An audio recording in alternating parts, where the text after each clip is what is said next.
Welcome to the last breakfast. Please enjoy the video. You begin with a clean square and immediate action. Fold diagonally both ways, then fold the midlines to form a crisp preliminary base. Make those folds sharp so later layers collapse neatly.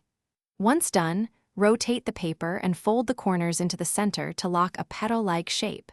You must align edges exactly. Slight misalignment compounds in later steps. Make sure to flatten each fold strongly.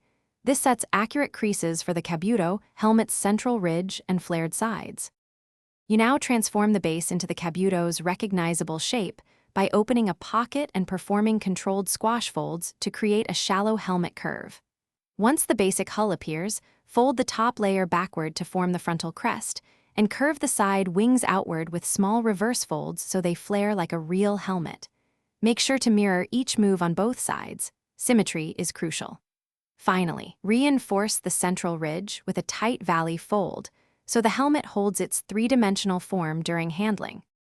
You finish by refining the ears and neck flap. Use precise mountain and valley folds to create small details, then tuck tabs into underlying pockets to lock the structure. Once the shape is stable, sharpen all edges and slightly curve the front crest for a realistic silhouette.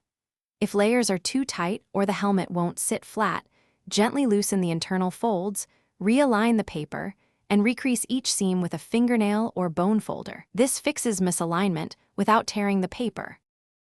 Thanks for watching. If this was helpful, leave a like and consider subscribing. See you next time.